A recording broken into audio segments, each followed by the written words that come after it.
굿모닝, 좋은 아침입니다. 오늘은 11월의 첫째 날입니다. 11월 1일 화요일 또 말씀 묵상의 자리에 나오신 여러분들을 우리 주님의 이름으로 축복하고 또 환영합니다. 또 새로운 한 달을 시작하면서 말씀 앞에 나오신 것처럼 이번 이 한 달도 말씀과 또 말씀이신 우리 예수 그리스도와 동행하시며 주님의 뜻 가운데 거하시는 여러분들 되시기를 우리 주님의 이름으로 다시 한번 축복합니다.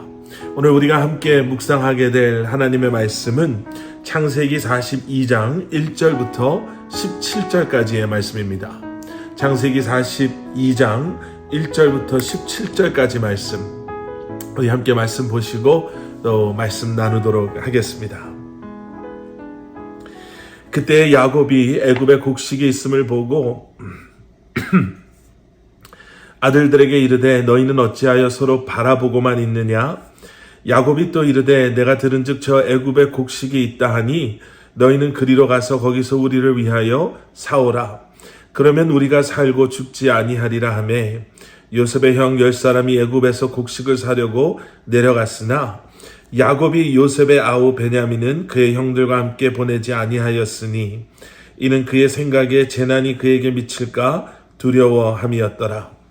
이스라엘의 아들들이 양식 사러 간 자 중에 있으니 가나안 땅에 기근이 있음이라. 때에 요셉이 나라의 총리로서 그 땅 모든 백성에게 곡식을 팔더니 요셉의 형들이 와서 그 앞에서 땅에 엎드려 절하매 요셉이 보고 형들인 줄을 아나 모르는 채 하고 엄한 소리로 그들에게 말하여 이르되 너희가 어디서 왔느냐? 그들이 이르되 곡물을 사려고 가나안에서 왔나이다.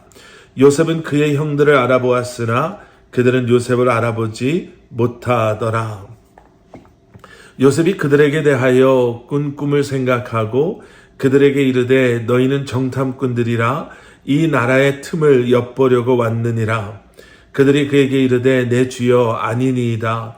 당신의 종들은 곡물을 사러 왔나이다. 우리는 나 한 사람의 아들들로서 확실한 자들이니 당신의 종들은 정탐꾼이 아니니이다. 요셉이 그들에게 이르되 아니라 너희가 이 나라의 틈을 엿보러 왔느니라. 그들이 이르되 당신의 종 우리들은 12 형제로서 가나안 땅 한 사람의 아들들이라. 막내 아들은 오늘 아버지와 함께 있고 또 하나는 없어졌나이다. 요셉이 그들에게 이르되 내가 너희에게 이르기를 너희는 정탐꾼들이라 한 말이 이것이니라. 너희는 이같이 하여 너희 진실함을 증명할 것이라. 바로의 생명으로 맹세하노니 너희 막내 아우가 여기 오지 아니하면 너희가 여기서 나가지 못하리라. 너희 중 하나를 보내어 너희 아우를 데려오게 하고 너희는 갇히어 있으라. 내가 너희의 말을 시험하여 너희 중에 진실이 있는지 보리라. 바로의 생명으로 맹세하노니 그리하지 아니하면 너희는 과연 정탐꾼이니라 하고 그들을 다 함께 3일을 가두었더라. 아멘, 아멘. 우리가 살다 보면 도저히 이해가 되지 않는 그러한 일들을 경험하게 됩니다. 며칠 전에 있었던 한국 이태원에서의 그 끔찍한 너무나도 애통한 사고는 많은 사람들로 하여금 왜 이런 일들이 일어나는가 라는 슬픔 속의 질문을 갖게 하죠. 어떤 이들은 하나님이 살아계시다면 왜 이런 일들을 내버려 두시나, 왜 이런 비극을 허락하시는가 라고 질문하는 사람들도 있습니다. 우리의 삶 가운데서도 그런 경험들을 할 때가 있죠. 너무나 힘든 시간을 지나가면서 과연 하나님은 나에게 관심이 있으신 건가? 내가 이렇게 아파하고 힘들어하는 것을 하나님께서는 알고 계시는 건가? 라는 질문들을 하게 됩니다. 우리의 경험으로는, 우리가 가지고 있는 지식으로는, 우리가 가지고 있는 그 무엇으로도 설명되어지지 않고 우리가 이해할 수 없는 그러한 문제들, 어려움들, 여러분 아마 한 번씩쯤은 다 경험해 보셨을 것입니다. 우리가 지금 함께 보고 있는 요셉이라는 사람 역시도 너무나 많은 그러한 이해되지 않은 순간들을 경험해야만 했었습니다. 알 수 없었던 꿈을 꾸고 그 꿈 때문에 형들에게 미움을 받게 되고 죽을 고비를 맞이하였으나 극적으로 죽지는 아니하고 먼 땅에 노예로 팔려가게 되는 것. 주인에게 인정받을 만할 때 누명을 쓰고 감옥에 갇히며 그곳에서 모든 사람들의 기억 속에서 잊혀져 가는 그러한 삶. 그때 만났던 술 맡은 관원의 꿈을 해몽해주고 결국에는 그것이 계기가 되어서 바로 왕의 꿈을 해몽해주게 되죠.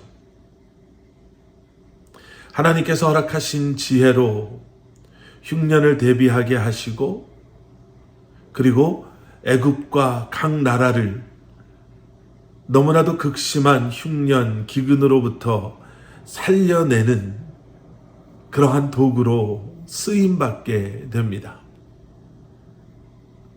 자, 그런데 그런 일들이 일어나고 있을 때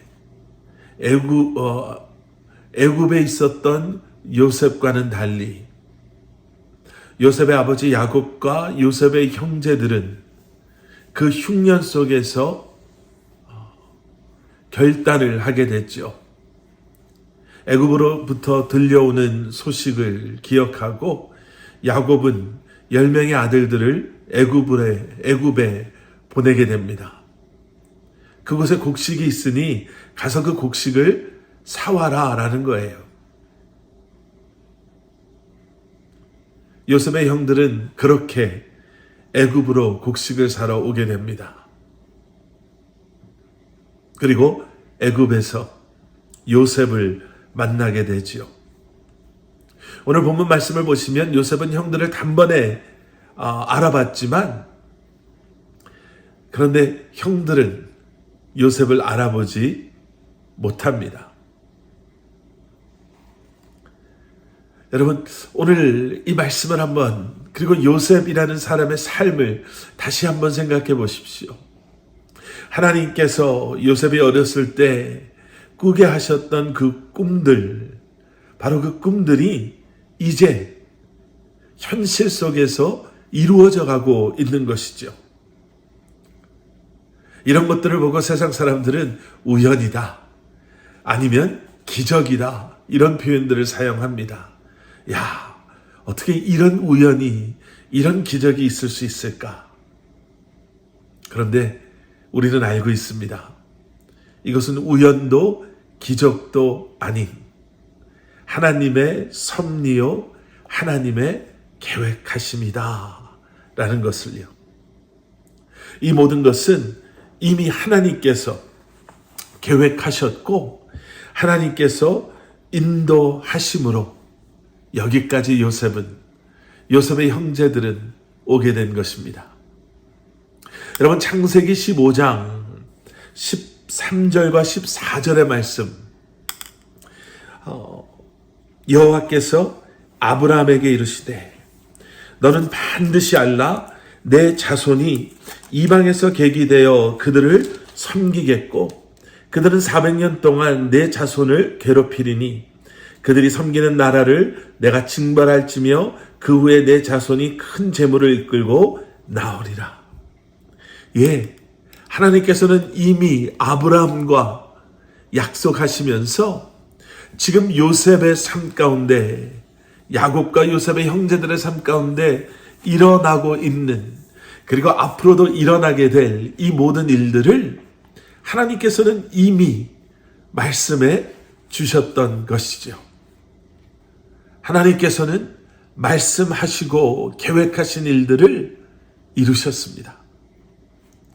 여러분, 변수라는 것 많이 들어보셨죠? 수학에서 사용되는 그러한 단어이기도 하지만 세상에서 살다가 우리가 예상치 못했던 그러한 일들, 우리의 계획을 틀어놓는 일들을 우리는 변수라고 합니다. 우리가 아무리 계획을 잘 세워도 이런 변수, 예상치 못했던 일들 때문에 여러분 얼마나 우리의 삶이 꼬이게 되는 적이 있습니까? 그래서 우리는 이러한 변수 때문에 불안해할 때도 있고 또 두려워할 때도 있고 염려도 하고 걱정도 하지요. 아니면 좀 더 열심히 또 철저히 준비를 해서 이러한 변수가 생기지 않도록 어떻게 해서든지 어려움 없이 우리의 계획대로 우리가 원하는 것들을 이루고자 할 때가 얼마나 많이 있습니까? 그런데 여러분, 우리가 기억해야 될 것이 있죠. 지금 우리가 이해할 수 없는 또 너무나도 힘든 그러한 상황에 놓여 있다 하더라도 하나님께서는 지금도 여전히 마치 짝 맞추기 조각들을 하나하나 그 정확한 자리에 내려놓음으로 말미암아 큰 그림이 완성되어지는 것처럼 이 또한 이 모든 일들을 통해서 우리의 삶을 완성해 가고 계심을, 하나님의 완벽하신 계획 가운데 인도하고 계심을 우리는 기억해야 할 것입니다. 그리고 우리를 통해, 우리 가정을 통해, 우리 교회를 통해 하나님의 계획하신 일들을 이루고 계심을 기억하시는 저와 여러분들 되시기를 주님의 이름으로 간절히 축원합니다. 이해할 수 없어도 힘들어하지 않을 수 있는 것은 너무나도 어렵고 힘든 상황 속을 지나간다 하더라도 우리와 함께 하시는 주님께서 지금 이 순간에도 하나님의 완벽한 계획 속에 우리의 삶을 책임져 주고 계심을 기억하심으로 이 한날도 살아가시는 저와 여러분들 되시기를 주님의 이름으로 간절히 축원합니다. 함께 기도하시겠습니다. 사랑의 아버지 하나님, 두려워하지 말라라고 말씀하시는 주님의 음성을 다시 한번 기억하고 그 주님의 음성에 귀 기울이며 주님께서 지금도 우리와 함께하고 계시고 지금도 우리를 통해 하나님의 계획을 이루어가고 계심을 기억하며 다시 한번 주님을 바라보고 주님과 동행하며 이 한날을 살아가는 저희들 되게 하여 주시옵소서. 예수 그리스도 이름 받들어 간절히 기도드렸사옵나이다. 아멘.